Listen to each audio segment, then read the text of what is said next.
Emily from Emily to Gremily, back again with another solo episode. These always make me nervous. I haven't gotten used to just talking to nobody. I like having somebody sitting right here beside me, but we gotta do solo episodes at some point. Today's the day. Um, my drink of the episode, it's simple. It's just vodka because I'm a vodka girly and an Alani. So it's kind of like a vodka Red Bull, but with an Alani instead. And if you're not watching, it's such a pretty color. Like, oh my gosh, it's like this perfect iridescent pink. She's so pretty. But yeah, so let's see what we got today. So for today, I had thrown it out on social media that I wanted to talk about relationships. I had gotten a lot of questions on my last solo episode asking about like my relationship, like what I got going on currently. So I decided I was going to do a whole separate episode just devoted specifically to this. I also had put it out on social media if you guys had any extra questions or if you had like any advice questions, like if you want me to help you, solve something. Again, like I prefaced on social media, I am not a therapist. I am just nosy and I like to give advice and talk. So that's what I did. I gathered your questions here. Also, I got an advice question, so I'm kind of excited to talk about that. So yeah, let's just get started with it. With the first question I got, which was, what is your love language? And I never know how to answer this too. I debate on whether or not the question is like, how do I like to receive love or how do I like to give love? So I decided I'm just gonna tell you both. As far as like receiving love, I feel like I'm more of like a quality time girl. I just love to like hang out and, talk and just like be with my person. So that's how I think I like to receive it. Give it out is more for me like acts of service. I love to do things for my person. I like to, when he comes home, I like to have the house clean. I like to have a meal cooked. I like to have everything just like set up. I like to do things for my person. It's just, for me, it's a little more fun to, have him come home and have everything nice and set up and, do things that make his life just like a little bit easier. So I think that's more of like my love language, how I give, how I receive. But also at the same time, I love to like give and receive gifts. I feel like we're all just like a big mix of all of them, to be quite honest. But yeah, mainly would be quality time, and I love to do things for people. I think that's a lot of fun. Okay, this next one made me chuckles. It said, "Do you have a type?" Asking for a friend, and then they put a little winky face. I don't have a type, no. Also, if you're flirting with me, keep flirting with me because I would love a boost to my self-confidence. But no, I don't have a type. If you put all the people I've ever dated, I don't know, hooked up with in a room, nobody looks alike. I feel like I'm more attracted to personality as opposed to looks. That's not to say that, looks don't mean anything, but personality is like a really big thing for me because you could be like the most like gorgeous person, gorgeous man, gorgeous woman around. But if you have the personality of like a spoon, then I'm not gonna fuck with you. Someone has to be funny, they have to be sweet, they have to be nice. Yeah, I'm more attracted to personality. It's really hard to get over someone if they're really gorgeous, but they're a dickhead or they just are bland or boring. That's harder to get over. Not to say that I haven't dated a dickhead or dickheads, actually multiple. That'll come up in a future question, which I have listed here. But yeah, no, type, I don't really have like a type. I've said before on this podcast that I love, blonde, blue eyes. But that's not like an exclusive, like I only will date a blonde, blue-eyed. It does help though. So yeah, no, no specific type. How many people have you said I love you to? Okay, so I have to think about this. I've said it to 3 different men, partners, romantically. Um, and each, because I've only had 3 serious relationships, but I feel like I said I love you differently in each one. It's probably just, a maturity thing. When I said it to, my high school sweetheart, it was very playful and fun. And it was like that kind of love where you think you're going to be together forever and, not to pop anyone's bubble, but usually you don't end up with your high school sweetheart. I didn't.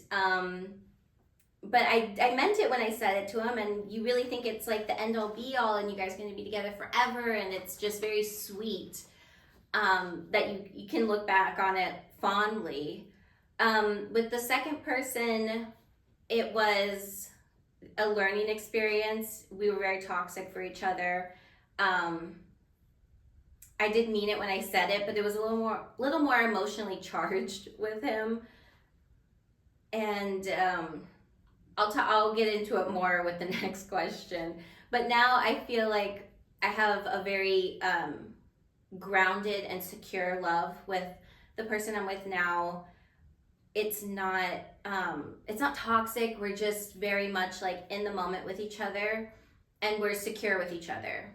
Not that I want to like speak on his behalf, but I feel like he would say the same thing. I don't know, babe, I know you're listening to this, so let me know how you feel.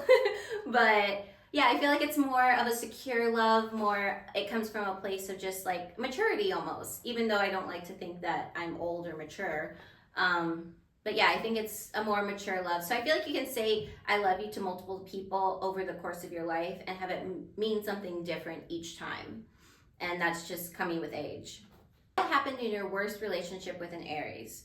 So I had mentioned before on my last solo episode that someone had asked what sign I get along with the best, astrological sign I get along with the best, what sign I get along with the least. And I said my best relationship was with an Aries, which is who I'm with currently right now. And my worst relationship was with an Aries. What had happened in that? We were together for about 5-ish years, give or take, and we just weren't good for each other. I was extremely toxic to him and vice versa. He had a very addictive personality that I enabled. He wasn't his best self. His best self, to be quite honest, I don't really know what his best self is. He was extremely narcissistic and manipulative and abusive in a way that I wouldn't wish on anybody else. I do think that at some point in all of our lives, we do deal with somebody like that. And it's just a matter of, trying to get away from them as quick as possible. Obviously, because my relationship lasted 5-ish years, it took me a while to figure it out. I think even when I realized who he was and how he operated, I maybe thought I could fix him, which that's not a thing. You can't fix somebody. People can only fix themselves. You can't fix somebody. It's not the case. So yeah, worst relationship was with him. We were engaged at one point. That's something I wish didn't happen. Because it's a failed engagement, to be quite honest. And also I just kind of wish I would have saved an engagement for somebody I really was going to marry. Because when I had said yes, I did mean it, but I knew it was never going to last and it wasn't going to be true. We had started planning a wedding and I immediately got cold feet. Looking back on it, when I was planning it as it wasn't really going to happen, and it never did. I broke it off. Yeah, we were very toxic for each other. It wasn't something that was meant to last. And unfortunately, I stayed in it 5 years too long. But we live and we learn, and everything's just a life lesson at the end of the day. I definitely know the signs of a narcissist now. Um, Whether people want to take my advice or not, that's totally on them. But I mean, I can spot one a mile away because they all have a very clear pattern. So yeah, that would be my worst relationship with an Aries. He's my worst relationship overall, though. It's not just specifically an Aries. He was just like the worst overall. I'm sure he doesn't really have kind words to say to me either. But I'll never know because I don't want to speak to him again. So toodaloo to him. Let's go on to happier questions. How did you meet your boyfriend? So we met at work, actually. I had known him for about 4 years prior to us starting to date. So he was around me when I was with my past relationship. And yeah, we had known each other. I thought he was like a really nice guy, really sweet, funny. And, you know, once my other relationship kind of blew up, he was there and we started hanging out more because I was able to have friends outside of my past relationship, and we just kind of started dating, and it's been really great ever since. So yeah, we've been together in June 21st, 22nd. I don't know the date, actually. I should ask him, and hopefully he doesn't get mad when I do ask him. I don't think he will. But yeah, June 21st or 22nd of this year will be 7 years. So he's officially my longest relationship. Yeah, and I'm happy. And then the next question says, will your boyfriend ever come on the podcast? Okay, I've asked him several times if he would be willing, and he each time tells me no. He's a private guy. He's shy. I will eventually persuade him to come on. I'm probably going to have to offer him something like he can't refuse. I don't know what that's going to be yet, but I will eventually convince him to come on. It's just a matter of doing so. It's going to take a lot of probing and a lot of persuading. So I will eventually get him on. It's just probably going to be a while, which is okay. He can just keep listening on his way home from work. And babe, I will eventually get you on this podcast. So you can't say no forever. I'm eventually going to annoy the shit out of you, and you're going to have to come on. So yes, he will come on, just not right now. Okay. And the last question was sent to me on an email. I had said if you guys wanted advice on anything, and it was, you know, because you can only type in so many characters on Instagram. If you have like a long form question, to email me, which this person did. She did not sign her name, so I'm going to keep it anonymous. But the subject line of the email said, I think my boyfriend is cheating on me. And then this is the text. It says, hi, I'm looking for advice and would love an outsider opinion. I think my boyfriend of 2 years might be cheating on me. I've noticed he's become extremely distant. We have talked about moving in with each other and even started looking at apartments together, but then last week he mentioned he had just renewed his lease for another year. I also went to look through his phone. I know that's not okay. And he had changed his code. I can't tell him I know he changed it because then he will know I was snooping. I have talked to my friends about it and they don't like him, so they immediately told me to break up with him. I know he has been stressed about work and don't want to add to his stress, but I don't know what to do. Any advice would be helpful. Thank you. Oof. Let's see. It's obviously not okay to go through someone's phone without their permission. I've done it. I'm pretty sure almost everyone has done it at one point in some relationship. It's not okay, but for him to change the code is a little sneaky. I would also love to know that she didn't say how old she was or how old her boyfriend was. I would love to know if this is coming from someone who's like 21 or 31, because that kind of makes a difference. It doesn't, I guess. I'm not sure.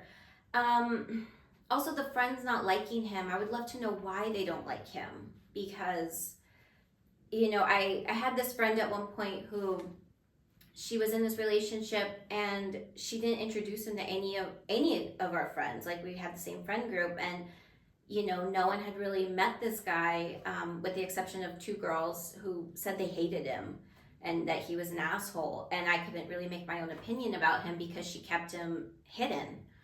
And there's always a reason to not like somebody, and it feels like maybe he's giving off bad vibes. Maybe he's not really the best person. But I also feel like women's intuition is important, and it's real. If you really feel like something is going on, it usually is. I've never not trusted my intuition about something. So with that being said, the advice I would give is, I know you don't want to stress him out, but I think you need to just have like a really blunt, straightforward conversation with him and ask him what's going on. And you might just need to admit to what you did. Of course, it's not okay to go through someone's phone, but you tried to, and you couldn't find anything because the code was changed. I would just say, look, I feel distant with you. I feel some awkwardness with you, and I'm not really sure what it is, what's going on. I think you might be cheating on me, and I did try to go through your phone, and I couldn't get in it because you changed the code. So I would just straight up tell him and be like, look, this is what I think is going on. And hopefully nothing is going on. Maybe he really just is stressed from work. But I would just confront him. That's really the only thing you can do, because he's not going to just tell you on his own accord. You're going to need to ask him straight up what is going on for him to tell you. And if he shuts you down, it honestly depends on how he reacts. If he's very defensive and mean and mad that you came at him, maybe there's a reason he's defensive. If he tries to, calm you down and say, hey, look, so sorry, I'm just stressed, and I renewed my lease because I had to, we hadn't found a place yet. There's a lot of ways this could go, but I really do think being honest and direct and straightforward with somebody is the best policy. It's the only way you're going to be able to find the answers that you're looking for. And hopefully he's honest with you. Hopefully he's not cheating. Hopefully he is just, kind of stressed with work, which is totally understandable. People get stressed. There's been times where I'm stressed and I'm so focused on myself and my own emotions that I'm not thinking about somebody else's emotions, which is, that's just life. That's just being a person. So hopefully he's not cheating on you, but I would definitely just straight up ask him and admit your wrongdoing. Tell him you tried to go through his phone and that you won't do it again, but you became even more insecure that the phone code was changed and you couldn't look at it. But also try not to go through his phone, because that always just makes you look crazy. It made me look and feel crazy. So I would definitely just straight up ask him. Okay, so that was the end of the questions. I didn't pick each question. I was sent in several that were kind of like double questions, or they were I felt like were going to be answered in the same way the other ones were. But if I did pick your question, just send them in again. I'm going to do more solo episodes. But yeah, so I figured I'd read some 2 gremlin stories that were sent in. Yeah, so let's get on it. The first one is from Julie. She says, it was Halloween weekend 2019, and I was visiting my boyfriend who had just moved to a new town for his job. I was really excited to finally see his new apartment and meet his new work friends at a costume party that was being hosted by one of his colleagues. My boyfriend and I decided to do a couple's costume and were skeletons, complete with a full face of makeup. I was nervous to meet everyone, so we pre-gamed at his house before leaving for the party. Once we were there, everyone was really welcoming and the drinks just kept on flowing. After a couple hours, I was definitely feeling the effects of the many shots and the countless glasses of punch I had consumed. At one point, I was mingling with the host's girlfriend when I realized my boyfriend was nowhere to be found. I walked away and tried calling him multiple times, but he never answered. My drunken self was somehow convinced he had left me there all by myself, and I became inconsolable. like full-on tears streaming down my face and smudging my once perfect skeleton makeup. A few girls were a few girls were trying to help me and promising me he didn't leave me and we'd find him.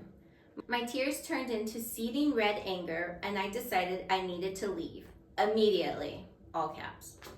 Next thing I knew, I was stumbling to the sidewalk to catch my Uber. I had decided it was time to leave, and I wanted to go back to my house, which was 40 minutes away. I cried the entire car ride home with my Uber driver handing me tissues. Oh God, I can picture it. My boyfriend kept calling and texting me, but I refused to answer the phone. I finally arrived home after what felt like an eternity, only to realize I had left my house keys back at my boyfriend's house. I never took them with me since I wasn't going to need them that night. So I decided to just sleep right there on my porch since I had no strength to attempt to break into my house. I awoke the next morning to my boyfriend walking up to me with the bags I had left at his house, as well as my house keys. I was so embarrassed, but luckily we were able to laugh it off, minus the $200 Uber ride and the terrible blow to my ego. I ended up moving in with him 6 months later, and the host's girlfriend ended up being a bridesmaid in our wedding a couple years later. So safe to say my terrible first impression didn't ruin my reputation too much, LOL. I hope you enjoyed my gremlin story and can't wait to hear others. Julie. Oh, Julie, you're a girl after my own heart.